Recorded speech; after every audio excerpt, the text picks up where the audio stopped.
I'm going to say something that I think is going to make a lot of people mad, but I don't care. And I'm probably the only person who is going to say this, but it needs to be said by somebody who doesn't care and doesn't have, you know, people in the media that he has to answer to. I want to tell people the truth. So my statement is, I'm glad Colin Kaepernick is out of the league. And I hope he doesn't get a job in the NFL. I hope he does not get a job in the NFL. I said it. And I mean that. I mean that with all my heart. I mean it. I'm glad Colin Kaepernick's out of the league. He's off my TV. He's not on a team, because one of the things that people don't recognize about having a job and being able to play a sport is that, number one, it's not a right, it's a privilege. And you are beholden to your employers for what it is that you do. And not only am I glad he's out of the league, I'm glad he hasn't gotten a job, because I believe Colin Kaepernick is a symptom of what is going on right now in the black community, which is what I call ignorance. Colin Kaepernick, to me, is the poster child of ignorance. How do you say that? Some people would say, oh, well, it seems like he's woke. Seems like he's well aware of what's going on in the nation right now. Number one, I said this last year in one of my videos. I said he probably wouldn't get back onto a team if he opted out of his contract, which he did. And I was right. And what I'm telling you right now is right, because his whole protest, his whole anthem protest, his whole kneeling during the anthem for the reason of saying he doesn't believe that everyone in this country is equal. And until everyone is treated equally, he will not stand for the national anthem. Until the police start treating everyone equal, he's not going to stand during the anthem. Well, this narrative that has been pushed by Colin Kaepernick is actually a flat out lie. And it is an overreaction to a couple of unfortunate specific incidents that black liberal Democrats, who have already destroyed the black community for the last 50 years, have used to continue to divide this nation and conquer. What narrative is that, you may ask? It's the narrative that police run around just killing black dudes.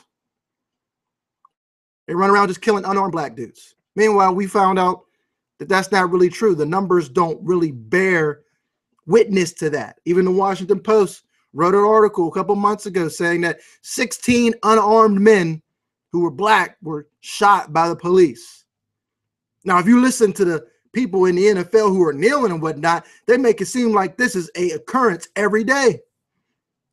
Meanwhile, I've read in the Chicago Tribune just in the month of October about there being multiple weekends where there are 30 people shot, 50 people shot, 300 shot in a month, some fatally. But yet, you want to protest the flag because of what you say is racism by police killing unarmed black men. I found out actually that that's not true. The numbers don't bear it out, but yet they continue to push this narrative that cops run around making it a point to kill black men. And I'm sorry to tell everybody who's, buying into the liberal bandwagon, when you watch the people like the Shannon Sharps, when you watch the guys who come on CNN, the race baiters, I believe that these group of people are the same group of people who Booker T. Washington said that there is a Negro who will always bring up grievances from the past and use that to keep himself elevated and to keep the spotlight and the attention on him. Meanwhile, what he's not saying, what Colin Kaepernick hasn't mentioned one time, he hasn't talked about how more black men kill each other than the cops ever do. He hasn't talked about how innocent bystanders get shot during gun battles and gun violence, but that's not brought up. Instead, it's always about cops killing blacks. And I believe that this is a purposeful strategy to try to get people to focus away from the real issue that is inside the neighborhoods that predominantly black people live in, which is the fact that we have a fatherless crisis. All these young men running around killing each other because of their emotions and because of this and because of that. These are men who usually are not being raised by their fathers.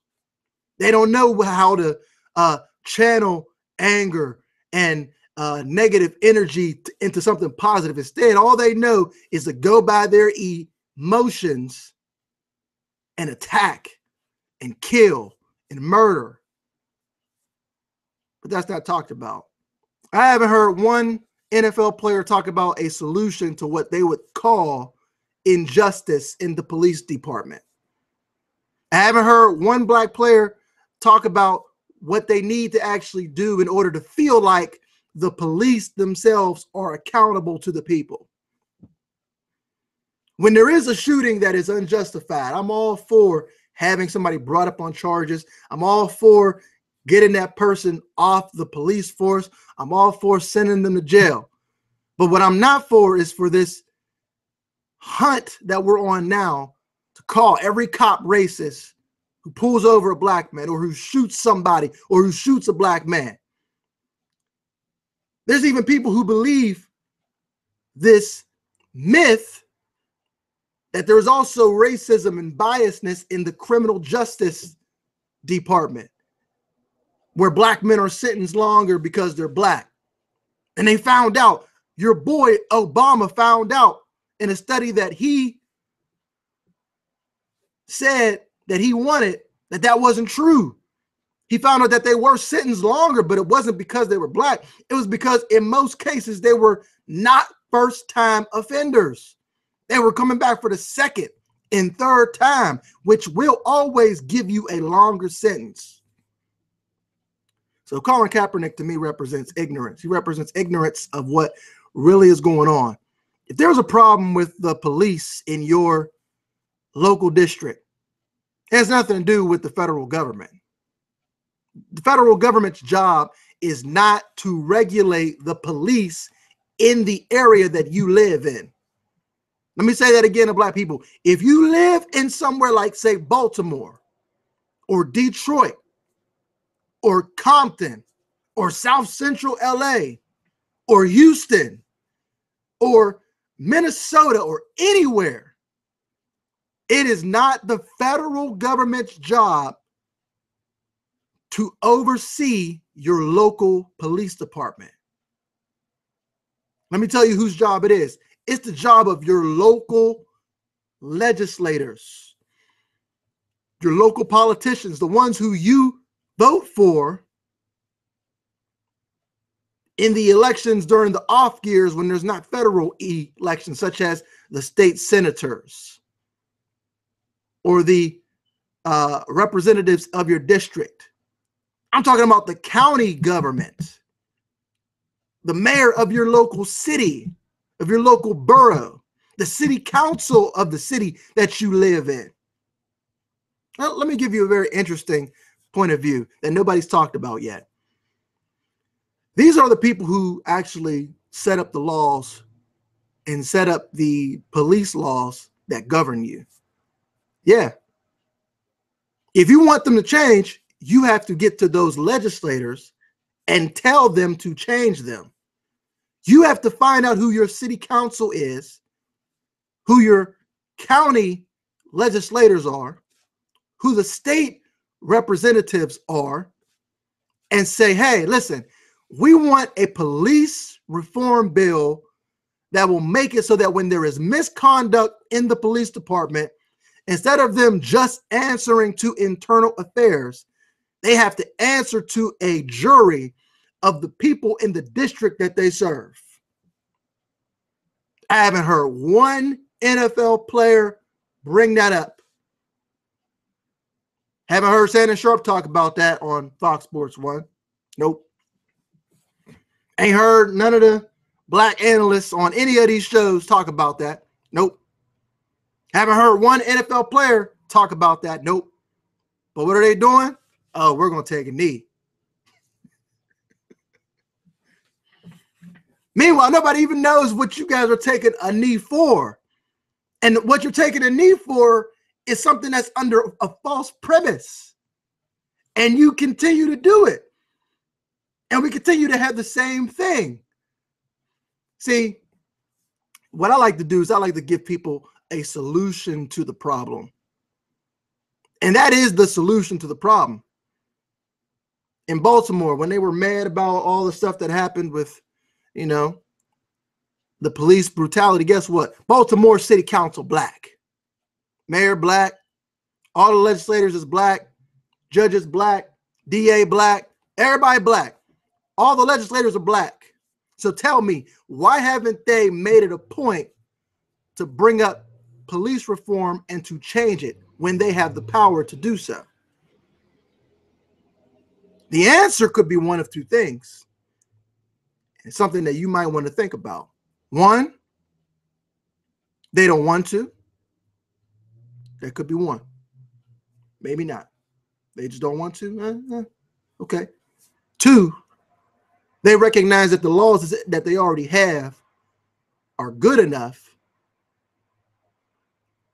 for where they're at, and they don't feel the need to change them.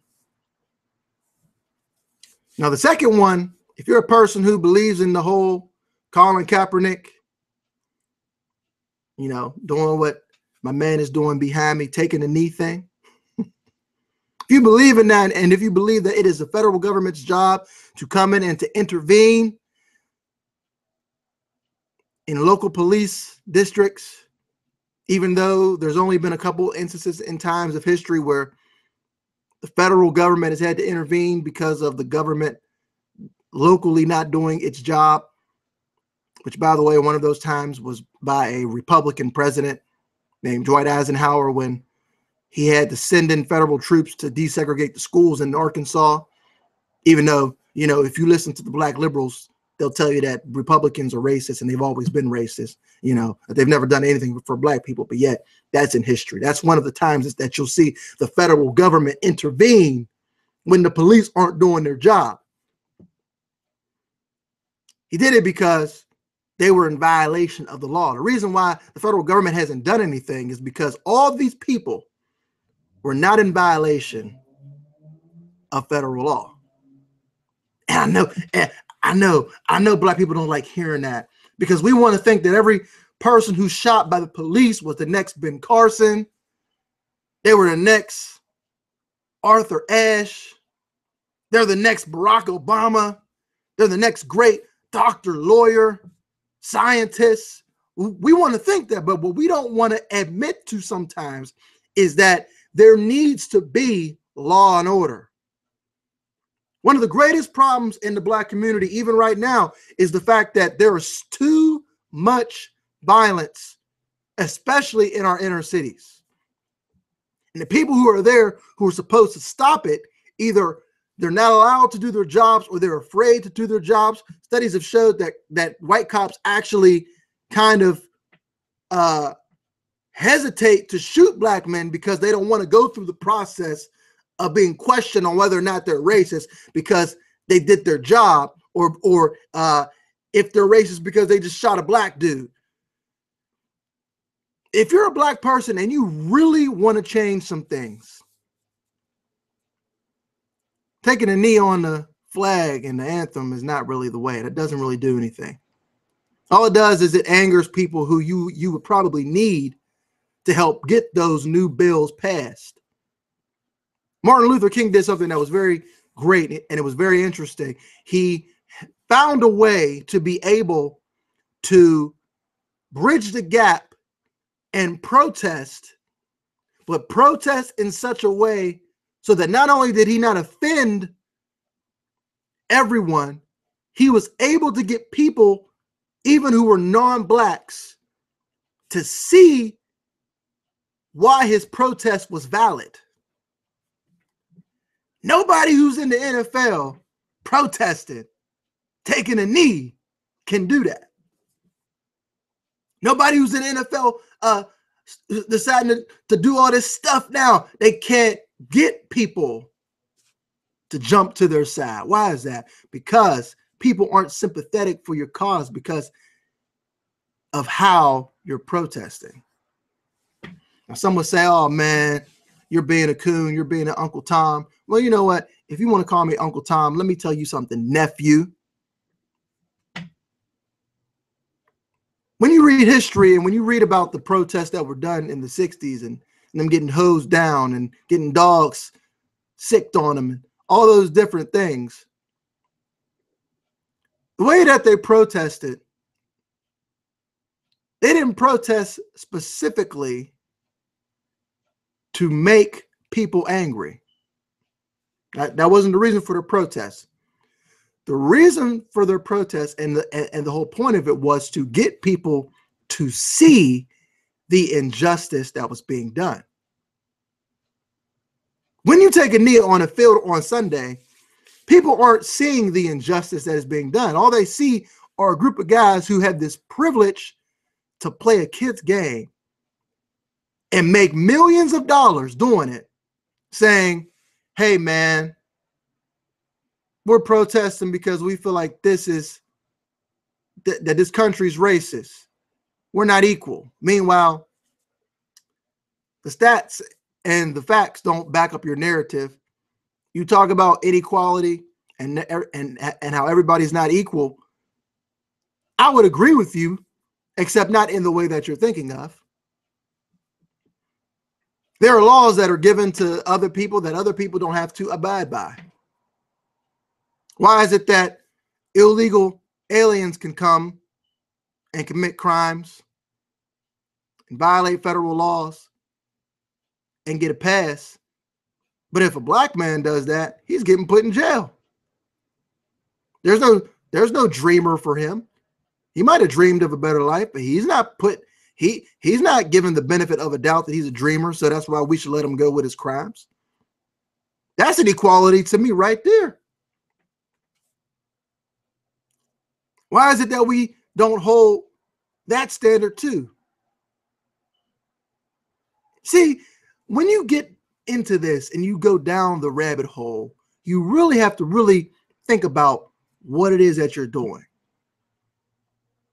And by these guys taking a knee, by them taking a knee and by them making people angry who otherwise, if you were able to get them to see the injustice that you're talking about, which by the way, I don't think you're going to be able to do that because I think it's based on a false narrative.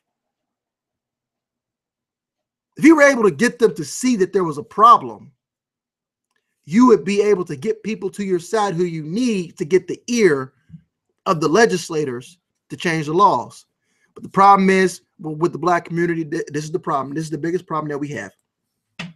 Everybody else has the legislators' ears except for us. We don't have a seat at the legislative table. Number one, because we're not economically invested into them. Whereas a group like the LGBT or green energy or the oil lobbyists, they have donations. They have guys direct numbers so that when they need something, they call them and say, hey, man, listen, this law is killing us, man. We need to get this changed. We've been giving you guys this amount of money for your campaign. You need to take care of us, man. This is the issue that we got. And those lobbyists, those guys with the money, with the ear of the politicians, they get the representatives and the senators to say, you know what, man, you right, man. Let's go get that taken care of. But black people, we don't got nobody like that. It's supposed to be, from what people tell me, you know, because I'm black, it's supposed to be the Democratic Party, but I haven't seen the Democratic Party do anything for black people. They do everything for illegal aliens, the gays and the lesbians, for the green energy people, for the feminists. They fight for the right to kill babies. They fight for the right for, everyone to be able to have a $15 minimum wage, which is also crazy. I won't get into that today. I don't see them fighting for us like that. And so what I ask you guys to do, I ask you guys to simply take the time to really find out if this narrative is really true. Research it.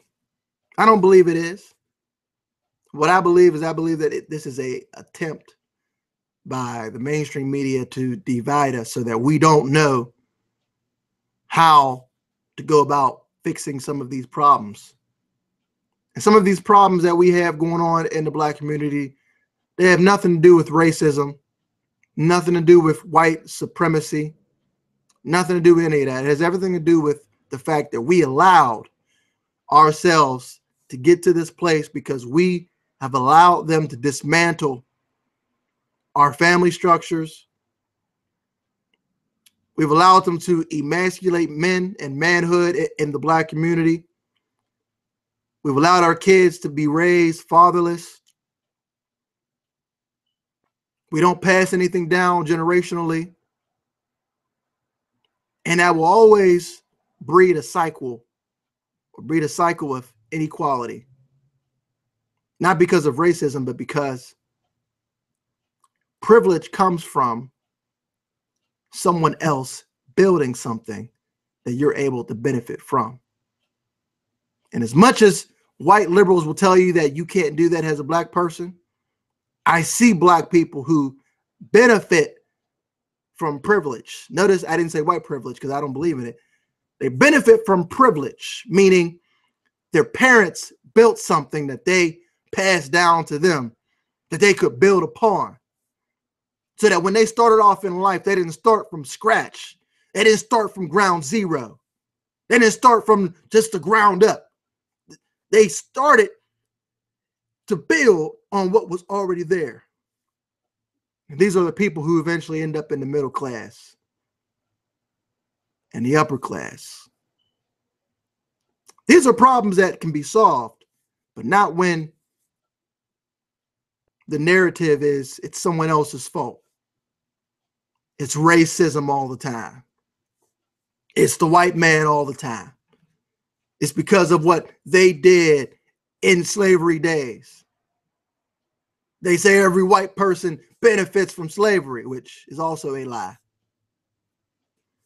I'm just here to tell you guys, don't buy the narrative. Until next time.